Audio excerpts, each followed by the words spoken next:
I think for the fine art photographers that are here today, one of their challenges that they may not be used to dealing with is how do you get a great portrait of a person or get a great shot that also is a good shot of a tattoo. And I was fascinated to have a weekend like this where the concept was to have how would a great visual artist, which is the photographers we've assembled here, how would fine art photographers capture a tattoo on a three-dimensional canvas, which is the human body. I love the idea that you can see along the line of the kanji, Yeah. that you can see your vertebral column. Yeah. Yeah. So it's, for me, that's kind of that Greek Roman ideal of, you know, the male physique. Oh, yeah, almost statuesque, right? Yeah, exactly. That the idea of statuary was one of my concepts for how I wanted to shoot this. Right. Yeah, no, I'm really pleased with that. I love your work. And Thank you. Well, I love your work as well. thank you. Thanks very much. Yeah. Earlier with my arm piece basically symbolizes the path of life in my understanding of it. Like the temple represents the starting point, right? And then the path of life is created with the stone pathway coming out of the temple and across a bridge, because the analogy of crossing bridges in your life is making decisions which way you're going to go. So that's what the bridge symbolizes. And so the path continues on, kind of changes perspective, but it's still the same path, and it zigzags behind the Shinto priest. And at the end of the path of life, everyone seems to reflect back on themselves and what they've done throughout their lives. And that's being symbolized by the Shinto priest looking into the pond back at his reflection. So that symbolizes reflecting back after the long pathway of life. And then the koi fish here, in Japanese culture, koi fish symbolizes good fortune and good luck and stuff like that. But I don't really believe much in luck, so that's why I have the koi fish under the surface of the water, not exposed. So it's luck and good fortune, I find, is just not really much as important in life as it is to other people. So that's why the koi fish is under the water. I believe tattoos are they're many things to me, of course, and many things to everybody, but for one thing, I think they're a really strong sign of commitment in anything you do, and they've changed my life significantly, and I didn't expect they would, but this one especially has just instilled confidence in me in anything I do, and I'm glad when people are interested about it, and it's brought up a lot of confidence in me by being able to tell a story, and yeah, I just feel much more confident. So I was gonna get something on my leg. He shaved my leg up and everything, and he knew I really liked this. Yeah. He shaved my leg, and then, are you sure? Are you sure? I never know what it's gonna feel like. Well, right? Exactly. And I said, oh, okay, go for it.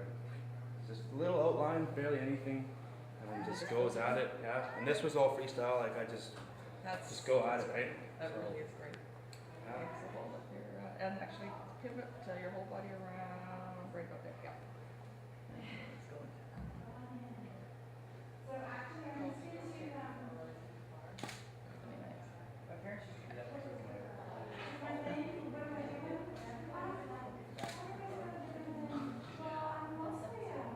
really enjoy not having this sound machine. Oh, see, I kind of like that. Well, I mean, I do find a tattoo to be, it's a mark in time. Sometimes it's a bad decision you might have made. Sometimes it's a good decision, you know, joyous. It can be mourning someone, but it's what you are at that stage in your life that will be there forever, marked on your body. And so I can never know that if I'm going to be shooting someone. I mean, I just have to look at it as it appears on their body.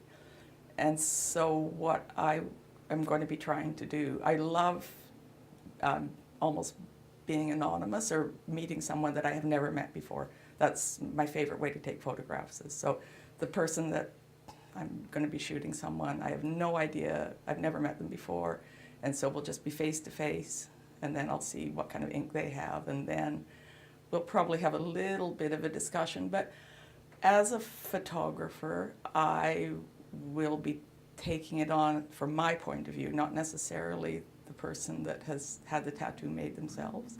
Now, through maybe conversations, I might get a few glimmers into how I should be approaching it. But, I mean, perhaps it's selfish, but I'm going to be approaching that photograph only in my tunnel vision and not necessarily, initially anyway. And then through reading people's body language and just seeing how they move, then a little bit more of themselves will be revealed in the photo. But it's a little bit like a dance, like you go back and forth. But you start off with it not knowing it, just looking at the visual image, and then slowly you will, the personality will emerge, hopefully. It's about my identity and my background. So with the crocus from Manitoba, the English rose and the Icelandic poppy, because my mother is English, my father is Icelandic. And so I get to have a little piece of them with me all the time.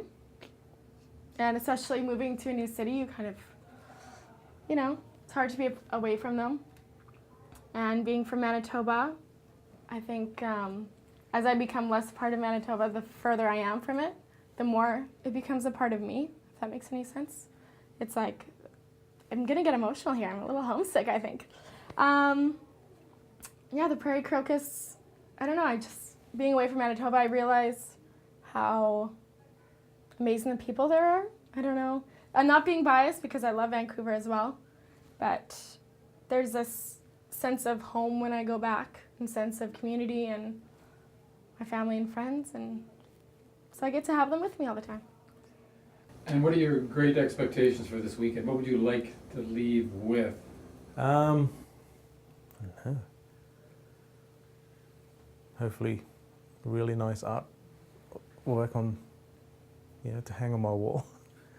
Because basically, like all the artwork I've been collecting is on my skin, and because I don't have a real fixed address yet, so that'll be a nice little collection for my time in Vancouver. Okay, ready? And action. And turn.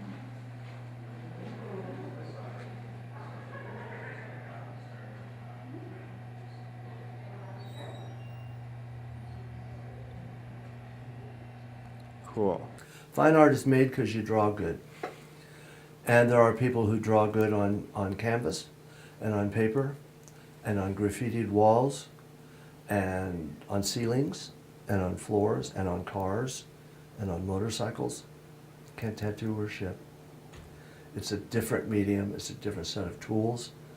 The canvas is different, it moves, ink spreads on it, ink fades away on it.